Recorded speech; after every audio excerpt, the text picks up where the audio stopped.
First ever factory outlet, Chandanagar, Mukunda Jewelers. Opening soon. No making charges.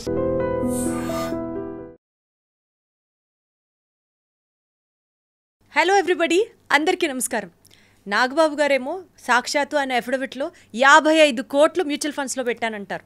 Muralimohan గారేమో అసలు ఈ స్టాకులు మ్యూచువల్ ఫండ్లు వద్దు, ల్యాండ్ మీద పెట్టుకుంటే బెటర్ అంటారు. సరే, ఇవన్నీ కాదు, పొరపాటున ఏమన్నా స్టాక్స్లోనో మ్యూచువల్ ఫండ్స్లోనో పెడితే నాలెడ్జ్ లేక నష్టపోయిన వాళ్ళు ఉన్నారు. What is the right way of investing money into mutual funds? దీని గురించి కాస్త డీటెయిల్గా మాట్లాడడానికి we have with us guest today Sairam గారు, మన ఫినాన్షియల్ పర్సనల్ ఎక్స్పర్ట్. సో ఆయనతో మాట్లాడదాం, బోలెడు విషయాలు తెలుసుకునే ప్రయత్నం చేద్దాం. హలో సాయిరామ్ గారు, నమస్తే. హాయ్ దిత్య గారు, ఎలా ఉన్నారు? ఫైన్ అండి. It's very pleasure to meeting you. Same here sir, same here. Thank you so much. So బేసిక్గా ఒక పని చెప్పండి, ఒక middle class family earner mutual ఫండ్స్లో ఎందుకు ఇన్వెస్ట్ చేయాలి? సో అంటే మనకి ఎక్కువ రిటర్న్ రావాలంటే ఏదైనా స్టాక్స్ లేదా రియల్ ఎస్టేట్, ఈ రెండే ఆప్షన్స్ అండి. సో రియల్ ఎస్టేట్కి వచ్చేసరికి హెవీ అమౌంట్స్తో పెట్టాలి. సో 1 ఎకరం పొలం కొనాలంటే మీరు లక్షల్లో తీసుకొచ్చి పెట్టాల్సి వస్తుంది. కోట్లు కొన్నిసార్లు అయితే, ప్లేసెస్ బట్టి కోట్లు కూడా అవుతుంది. అదే మీరు అంత పెద్ద అమౌంట్లు లేనప్పుడు చిన్న చిన్న అమౌంట్స్తో మీరు పెట్టాలనుకుంటే ఏదో స్టాక్స్ కానీ మ్యూచువల్ ఫండ్ కానీ కరెక్ట్ అవుతాయి. సో మ్యూచువల్ ఫండ్స్లో పెట్టేటప్పుడు ఏంటంటే వాళ్ళు స్టాక్స్ని వాళ్ళే ఫండ్ మేనేజర్లు అనలైజ్ చేస్తారు.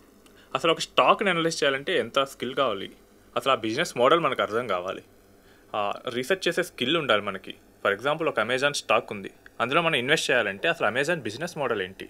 ఒకసారి మీకు తెలుసా అమెజాన్ ఎక్కడి నుంచి మీకు రెవెన్యూ వస్తుందో? అసలు తెలియదు. చాలామంది ఏంటంటే అమెజాన్ అనగానే షాపింగ్ అనుకుంటారు. లేదు, అమెజాన్కి వెబ్ సర్వీసెస్ కూడా ఉంటాయి. సో సాఫ్ట్వేర్ వాళ్ళ కంపెనీల వాళ్ళకి సర్వర్స్ ప్రొవైడ్ చేస్తారు. మెయిన్ రెవెన్యూ అక్కడి నుంచి వస్తుంది. దాని కాంపిటీటర్స్ ఎవరు, అసలు ఏ కంట్రీస్లో బిజినెస్ చేస్తుంది, రెవెన్యూ స్ట్రీమ్స్ ఎలా ఉన్నాయి, ఎంత స్పెండ్ చేస్తుంది, ఇవి మొత్తం అనలైజ్ చేసుకోవాలి. ఇన్ని అనలైజ్ చేసుకున్న తర్వాత కూడా ఆ స్టాక్ ప్రైస్ ప్రెజెంట్ ఉన్న మార్కెట్ వాల్యూకి ఎక్కువ ఉందా తక్కువ ఉందా, ఇంత అనలైజ్ చేసుకున్న తర్వాత పెట్టాలి. మీకు మైక్రోసాఫ్ట్ 1999లో $50 వరకు వచ్చింది. సో అది మళ్ళీ తిరిగి 2015 వరకు సేమ్ అదే ప్రైస్లో ఉంది. అంటే మైక్రోసాఫ్ట్ ఈ మధ్యలో పెరగలేదంటే బాగా పెరిగింది. సో మనకి ఇండియాలో కంప్యూటర్స్ వచ్చాయి బాగా, ఆ టైంలో అందరూ మైక్రోసాఫ్టే వాడారు. గ్లోబ్లో కూడా చాలామంది మైక్రోసాఫ్టే వాడుతున్నారు, బట్ స్టాక్ ప్రైస్ పెరగలేదు. దీనికి కారణం ఏంటంటే మైక్రోసాఫ్ట్ అప్పటికే పీక్ టచ్ అయింది. సో అప్పుడు ఇంటర్నెట్ స్టార్టింగ్లో కొత్త కావడం వల్ల చాలామంది హెవీగా మైక్రోసాఫ్ట్లో ఇన్వెస్ట్ చేశారు. సో ఇన్వెస్టింగ్ వరల్డ్ ఏం ఫీల్ అయిందంటే, ఓకే ఇది చాలా ఎక్కువ ఉంది ప్రైస్, వన్స్ అది సెటిల్ అయిన తర్వాత మనం మళ్ళీ పెడదామని చెప్పేసి ఆగారు. సో మనం ఒకవేళ రాంగ్ డెసిషన్ తీసుకొని స్టాక్లో కనుక ఇన్వెస్ట్ చేస్తే, ఈవెన్ అది పెద్ద కంపెనీ అయ్యి మంచి కంపెనీ అయినా కానీ మనకు కొన్ని సంవత్సరాల పాటు రిటర్న్ ఉండకపోవచ్చు. అది 1 or 2 years కూడా కాదండి, 10-15 years కూడా రిటర్న్ లేకుండా ఉండొచ్చు. ఐటీసీ 2015 నుంచి దాదాపు 2024 వరకు సేమ్ 200 రేంజ్లోనే ఉంది.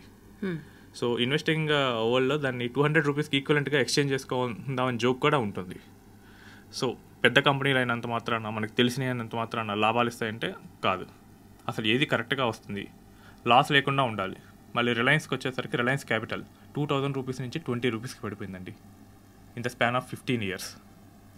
సో రిలయన్స్ మీరు అన్నట్టు సబ్జెక్ట్ మీద అవగాహన ఉండాలి, ఎక్కడ ఇన్వెస్ట్ చేస్తున్నామో నాలెడ్జ్ ఉండాలి, రీసెర్చ్ చేయాలి. అయితే మ్యూచువల్ ఫండ్స్లో పెడితే డబ్బులు సేఫ్, స్టాక్లో పెడితే మేబీ అప్ అండ్ డౌన్ అవ్వచ్చు, ఇట్లాంటి కంపారిజన్ ఏమన్నా ఉందా? లేదండి, ఇక్కడ ఏమో జరుగుతుందంటే ఈ రీసెర్చ్ అంతా మనం కరెక్ట్గా చేయాలి. ఓకే. సో ఇదంతా మనం చేయలేనప్పుడు మ్యూచువల్ ఫండ్ కంపెనీకి ఇస్తే వాడు ఏం చేస్తాడంటే ఈ రీసెర్చ్ మొత్తం వాడే హ్యాండిల్ చేస్తాడు. సో వాళ్ళకు ఒక పెద్ద టీం ఉంటుంది.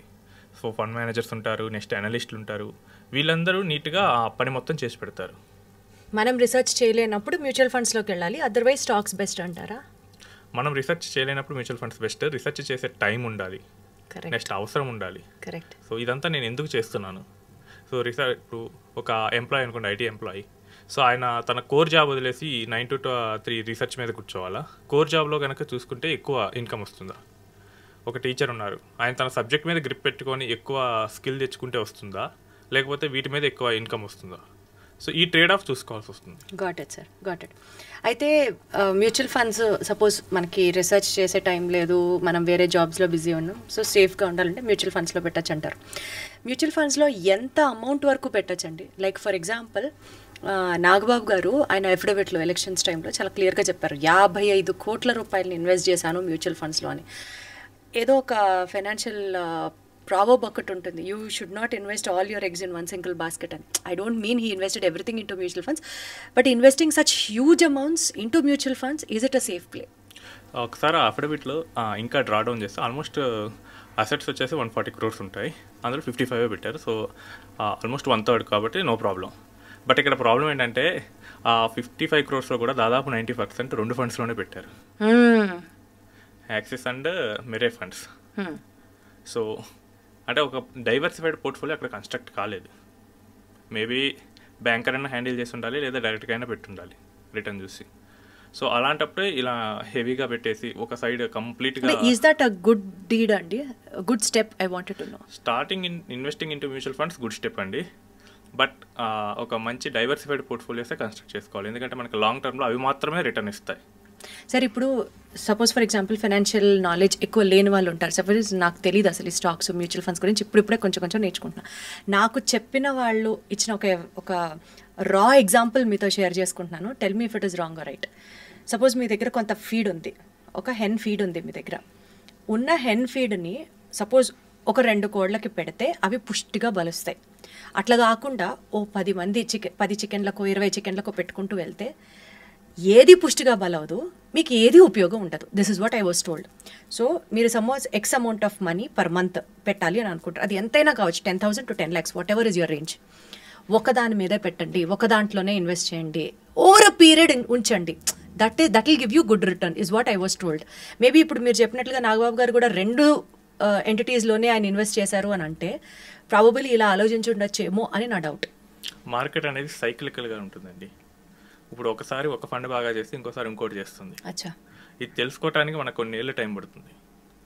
సో ఇప్పుడు నేను వచ్చి మొత్తం తీసుకోవాలి, నా ఎగ్స్ మొత్తం ఒకే దాంట్లో పెట్టాను. సో మనకు ఒక సేయింగ్ కూడా ఉంటుంది, don't put all your eggs in a single basket.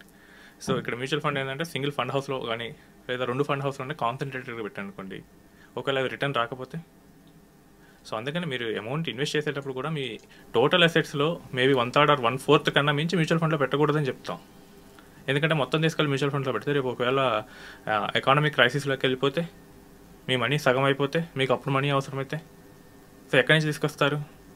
ఇదంతా మన అవసరం ఏంటి, మన రిస్క్ యాపెటైట్ ఎంత, మనకి దేనికి అవసరం. సో ఒక 5 years తర్వాత నాకు ఇంత అమౌంట్ కావాలి, సో దాని తగ్గట్టే ప్లాన్ చేసుకుంటే వెళ్ళండి. అలా కాకుండా నేను ఉన్నది మొత్తం తీసుకొచ్చి పెడతాను అంటే అది రివర్స్ కూడా బౌన్స్ అవ్వచ్చు. నాగబాబు గారు చెప్పారు, సో పవన్ కళ్యాణ్ గారు అఫిడవిట్ కూడా నేను చూశాను. సో ఇది కంప్లీట్లీ ఇన్ ఎఫ్డీస్. అక్కడ ఇంకా పెద్ద మిస్టేక్ ఏంటంటే ఎఫ్డీస్ ట్యాక్స్ ఎక్కువ అట్రాక్ట్ చేస్తాయి. సో 30% ట్యాక్స్ పైన పోతుంది. ఇంకా వాళ్ళకి ఇంకా హై హెచ్ఎన్ఐలు కాబట్టి ఇంకా అంతకన్నా ఎక్కువ ఉంటుంది. అక్కడ ఒక డెట్ మ్యూచువల్ ఫండ్లో పెడితే సో మనకి ట్యాక్స్ అనేది విత్డ్రా చేసినప్పుడు ఉంటుంది. ఎఫ్డీస్ మీద ఏంటంటే ఇంట్రెస్ట్ అక్యుములేట్ అయిపోతే మనం కడుతూ ఉండాలి. ఫర్ ఎగ్జాంపుల్ మీరు ఒక 10 lakhs ఎఫ్డీలో పెట్టారు, ఒక 1 year ఉంది అంటే మేబీ 70,000 రావచ్చు. బట్ ఇక్కడ ఏంటంటే మీరు ఇయర్ మధ్యలో మీకు 70,000 క్రెడిట్ అవ్వకపోయినా కానీ మీరు ట్యాక్స్ పే చేయాలి. సో వాళ్ళకైతే ఇంకా క్రోర్స్లో ఉంటాయి. ఈవెన్ మనీ అకౌంట్లోకి రాకముందే ట్యాక్స్ పే చేయాలి. ఇదంతా ఏంటంటే మీరు ఇప్పుడే చూసారు కదా, బ్రదర్స్లోనే ఒకరు ఒక ఎండ్లోకి వెళ్ళారు, ఇంకో ఎండ్లోకి వెళ్ళారు. సో వాళ్ళ రిస్క్ టేకింగ్ మీద డిపెండ్ అయి ఉంటుంది. అసలు మోస్ట్ ఇంపార్టెంట్లీ అవగాహన అండి. ఇప్పుడు ఫర్ ఎగ్జాంపుల్ మీరు యాక్టర్స్ ప్రస్తావన తీసుకొచ్చారు కాబట్టి మురళీమోహన్ గారు అయితే అసలు స్టాక్స్ వద్దు, ఫండ్స్ వద్దు, ట్రేడింగ్ వద్దు, హాయిగా ల్యాండ్ మీద పెట్టంటే అది అద్భుతం అంటారు. So if you have to compare real estate versus mutual funds, what you suggest? So మన అవసరానికి ఏది ఉపయోగపడుతుందో అది మన ఇంపార్టెంట్ అండి. సో రియల్ ఎస్టేట్ ఈజ్ ఇంపార్టెంటే, ఒక 30 to 40% ఉంటే నో ప్రాబ్లం. ఇప్పుడు మీకు ఒక ఎగ్జాంపుల్ చెప్తాను. సో మనకి హెల్దీ అని చెప్పేసి ప్రోటీన్ ఎక్కువ తింటే ఏమవుతుంది, బాడీ డైజెస్ట్ చేసుకోలేదు, ఆ మాలిక్యూల్స్ బ్రేక్ చేయలేదు, సో సైడ్ ఎఫెక్ట్స్ వస్తాయి. సేమ్ అదే రియల్ ఎస్టేట్ కూడా బాగుంటుంది అని చెప్పేసి ఎక్కువ పెడితే ఇంకా ప్రాబ్లం వస్తుంది. యాక్చువల్లీ మురళీమోహన్ గారు ఐడ్రీమ్ దాంట్లోనే చెప్పారు. సో ఆయన మొత్తం రియల్ ఎస్టేట్లోనే ఇన్వెస్ట్ చేశారు. ఇంకొంచెం డీప్ డౌన్ పెడితే Jayabheri private limited, a company limited by shares. In reality అది కూడా షేర్స్లోనే ఉంటుంది. మేబీ ఆ 1992 స్టాక్ మార్కెట్లో హర్షద్ మెహతా స్కామ్, తర్వాత 2000 కేతన్ పరేఖ్ స్కామ్, ఆ టైం అప్పుడు యాక్చువల్లీ ఏంటంటే ఈజీ మనీ అనేసి స్టాక్ మార్కెట్ని చాలా ప్రమోట్ చేశారు. ఫండమెంటల్స్ లేకుండా చదవకుండా కంపెనీస్లో ఇన్వెస్ట్ చేయటం, ఇలాంటి వాటిలో చేసినప్పుడే స్టాక్స్ బాగా పెరిగి బాగా పట్టడం జరిగాయి. సో మేబీ ఆ టైంలో చూడటం వల్ల ఆ ఒపీనియన్ ఏర్పడి ఉండొచ్చు. అదే టైంలో ఆయన ల్యాండ్ గురించి కూడా చెప్పారు. సో ల్యాండ్ గురించి చెప్పినప్పుడు మొత్తం కొంచెం రీసెర్చ్ చేసుకోండి, ఏర్పడి తడకొనొద్దు, ఆ లీగల్ డాక్యుమెంట్స్ అన్ని చేసుకోండి. కరెక్ట్, రీసెర్చ్ చేయకుండా గుడ్డిగా వెళ్ళి ఇన్వెస్ట్ చేయాలి. మరి అది స్టాక్స్ కూడా వస్తుంది కదండి. Very well set, correct. So తప్పు మంది, మనం రీసెర్చ్ చేయకుండా మనం పెట్టాం. మార్కెట్ తప్పంటే మార్కెట్ అందరికీ రిటర్న్ ఎవరైతే ఉన్నారో వాళ్ళందరికీ రిటర్న్ ఇచ్చింది, ఎవరైతే సరిగ్గా పెట్టలేదో వాళ్ళకి మాత్రం రిటర్న్ ఇవ్వలేదు. Very well set sir, correct, matured enough. Sir ఇప్పుడు మ్యూచువల్ ఫండ్స్లో regular funds, direct mutual funds ఇలా ఏవేవో ఉంటాయి కదా, what do they stand for, ఏంటివి difference? Okay, direct mutual fund అంటే మనం వెళ్ళి డైరెక్ట్గా మ్యూచువల్ ఫండ్ కంపెనీ దగ్గర నుంచి ఫండ్స్ కొనుక్కోవటం, మధ్యలో ఇంకెవరు ఉండరు.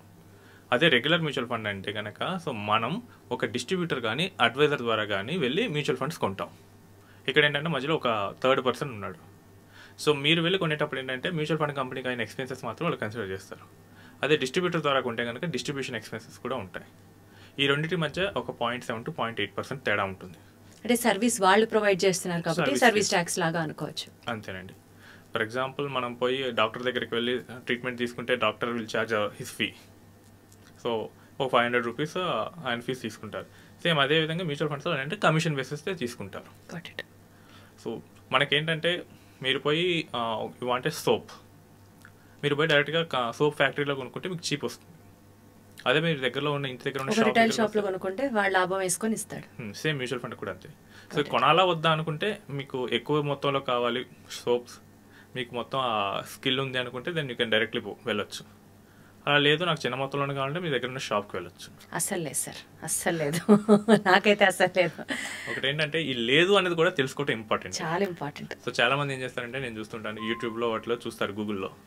సో ఒక 2 సార్లు 4 వీడియోస్ బాగానే చూసేసి ఒక గూగుల్ ఏంటంటే ఆ టైంలో ఉన్న మార్కెట్ కండిషన్స్ అంతా చూసేసి ఇక నన్ను మించిన ఎక్స్పర్ట్ లేడని చెప్పేసి స్టార్ట్ చేస్తారు. ఒకసారి మార్కెట్ కనుక రివర్స్ అయితే చాలు. యాక్చువల్లీ మన మార్కెట్ రివర్స్ అయింది, ఆ టైంలో చాలా మంది నాకు ఫోన్ చేస్తున్నారు. సో ఏం క్యాష్ ఉన్నా కానీ వాళ్ళు పెట్టట్లేదు. బట్ మనకు ప్రోబ్ ఏంటంటే మార్కెట్లో అందరూ భయపడేటప్పుడే మనం ఇన్వెస్ట్ చేయాలి. ఎందుకంటే అప్పుడు రేట్లు తక్కువ ఉంటాయి. గోల్డ్ విషయంలో అయితే మాత్రం ఎగబడి ఉంటారు, రేట్లు పడిపోతే కనుక అబ్బా రేట్లు పడిపోయినాయి అని చెప్పేసి స్టార్ట్ చేస్తారు.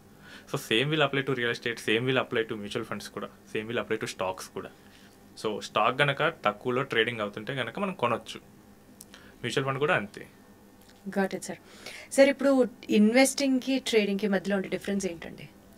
ఓకే, ఇన్వెస్టింగ్ అంటే అండి సో మనం ఒక కంపెనీని కనుక ఒక స్టాక్ని కానీ మనం సెలెక్ట్ చేసుకొని ఒక లాంగ్ టర్మ్లో మనం మనీని ఉంచాలి. It's not a short term, ఒక 10 to 15 years లేదా 20 years అలా మనీ ఉంచాలి. అదే ట్రేడింగ్ అనుకోండి, సో వాళ్ళు ఏంటంటే ఇక్కడ ఇన్వెస్టింగ్లో ఏంటంటే మనం ఫండమెంటల్స్ చూస్తాం, కంపెనీ మంచిదా కాదా, సో అదిలో ఉంటే డబ్బు పెరుగుతుందా లేదా. సో మన రియల్ ఎస్టేట్ అనాలజీలోకి వస్తే ఒక ల్యాండ్ కొనేటప్పుడు అది మంచిదా కాదా, దాని చుట్టూ లీగల్ ఇష్యూస్ ఏమైనా ఉన్నాయా, డెవలప్మెంట్ వస్తుందా లేదా, రేటు పెరుగుతుందా లేదా, ఇన్ని చూసుకుంటాం కదా. సేమ్ అదంతా అనాలిసిస్ అంతా మనం స్టాక్ కూడా చేస్తాం. ఆ కంపెనీ మంచిదా లేదా, ఆ ప్రమోటర్స్ ఎలా ఉంటారు, సో మనం మనీ పెడితే అది ఎంత పెరగవచ్చు, current price of the stock ఎంత ఉంది, ఫ్యూచర్లో ఎంత పెరగచ్చు, వీటి అన్నిటిని అనలైజ్ చేసుకొని చేస్తాం. అది లాంగ్ టర్మ్కి వస్తుంది. ఇందులో ఏంటంటే ఫండమెంటల్స్ బాగలేని కంపెనీస్లో పెట్టరు. సో ఫర్ ఎగ్జాంపుల్ ఆ కంపెనీ ప్రమోటర్ మీద ఎలిగేషన్స్ ఉన్నాయనుకోండి, వీళ్ళు తీసుకెళ్ళి జనాల డబ్బులను ఏదో చేస్తారు.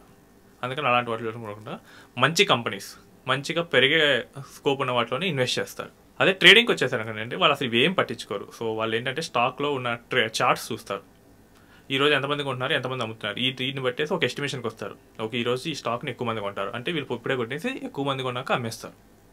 సో ఇది ఒక రోజు కూడా చేయొచ్చు. సో దాన్ని ఈ రోజే కొని ఈ రోజు అమ్మేస్తే దాన్ని ఇంట్రాడే ట్రేడింగ్ అంటారు. ఓకే, జనరల్గా ఇది ఏంటంటే less than 1 year ఉంటుంది. సో షార్ట్ టర్మ్ అంటే మేబీ 1 day ఆర్ ఉండొచ్చు, 1 week ఉండొచ్చు, 1 month ఉండొచ్చు. సో వీళ్ళ గోల్ ఏంటంటే సో ఈ స్టాక్ని ఎక్కువ మంది కొంటారంటే కనుక వాళ్ళు ముందే కొనేసి పెట్టుకుంటారు. సో ఇదంతా ఓన్లీ వీళ్ళ అనాలిసిస్, ఆ కంపెనీ యొక్క ఫండమెంటల్స్ వీటేమీ చూడరు. సో ఇక్కడ కనుక వాళ్ళ అనాలిసిస్ రైట్ అయ్యి, వాళ్ళ అనాలిసిస్ కూడా కదా గెస్ రైట్ అయితే కనుక డబ్బులు వస్తాయి. ఈ ట్రేడింగ్ చేసేటప్పుడు ఎలా ఉంటుందంటే కనుక ఒక స్టాక్ ఉందండి, సో 10 రూపీస్లో ట్రేడ్ అవుతుంది. సో దాన్ని 10లో కొంటారు, 12కి అమ్మేస్తారు. సేమ్ దాంట్లో మళ్ళీ 15 కొంటారు, 17కి అమ్మేస్తారు. మళ్ళీ 18లో కొంటారు, 19కి అమ్మేస్తారు. మళ్ళీ 19.5లో కొని 20 రూపీస్కి అమ్మేస్తారు. ఈ ప్రాసెస్లో ఒక 5.5 రూపీస్ ప్రాఫిట్ ఇచ్చారు. అదే 10 రూపీస్ నుంచి 20 రూపీస్ కొని 20 రూపీస్ దగ్గర అమ్మితే 10 రూపాయలు లాభం. సో ఇన్వెస్టింగ్ అది చేస్తుంది, లాంగ్ టర్మ్లో ఎక్కువ ప్రాఫిట్స్ జనరేట్ చేయాలని చూస్తుంది. వెరీ క్లియర్లీ ట్రేడింగ్ అంటే ఏంటంటే మనకి షార్ట్ టర్మ్లో quick money. So who wants the quick money వాళ్ళకి అది వస్తుంది. ఒక రకంగా చెప్పాలి అని అంటే మనిషి వెయిటింగ్ పీరియడ్ మీద డబ్బులు జనరేట్ అయినట్టే. అవునండి, కష్టపడితేనే ఇన్వెస్ట్మెంట్లో డబ్బులు వస్తాయి. సో కష్టపడకుండా నేను జస్ట్ జగవేరుగా సత్యం, ప్రతి ఫీల్డ్ లో వర్తించే సత్యం అది. సో మా స్టాక్ మార్కెట్ చాలా మంది ఈజీ అనుకోవడానికి ఏంటంటే ఈ ట్రేడింగే అండి. సో బట్ ట్రేడింగ్ ఏంటంటే నాలెడ్జ్ లేకుండా వెళ్తే కనుక మీరు సింపుల్గా రిస్క్ చేస్తున్నట్లే. సరే సార్, అయితే ఈ రోజు మన ఎపిసోడ్లో, ఈ చిన్న ఎపిసోడ్లో చాలా ఇంపార్టెంట్ వాల్యుబుల్ పాయింట్స్ వచ్చాయి. దట్ మ్యూచువల్ ఫండ్స్లో కానీ స్టాక్లో కానీ నాలెడ్జ్ ఉండాలి, రీసెర్చ్ చేయాలి, and then what is the difference between mutual fund and stock. వీటితో పాటు నెక్స్ట్ ఎపిసోడ్లో తప్పకుండా సిప్ గురించి, తర్వాత ఎస్ఐపి, ఎస్డబ్ల్యూపి, వీటి గురించి కాస్త డీటెయిల్గా తెలుసుకుందాం. కొంచెం information into the brain, definitely అదంతా డైజెస్ట్ అయ్యి సెడిమెంట్ అవ్వడానికి it will take some time. So next ఎపిసోడ్లో తప్పకుండా కలుద్దాం. విల్ టాక్ అబౌట్ మోర్ సబ్జెక్టివ్గా మాట్లాడుకుంటూ వెళ్దాం. And thank you so much for joining us in this episode అండి. చాలా ఈజీగా, చాలా అర్థమయ్యేటట్టు చెప్పారు. Thank you. థ్యాంక్స్.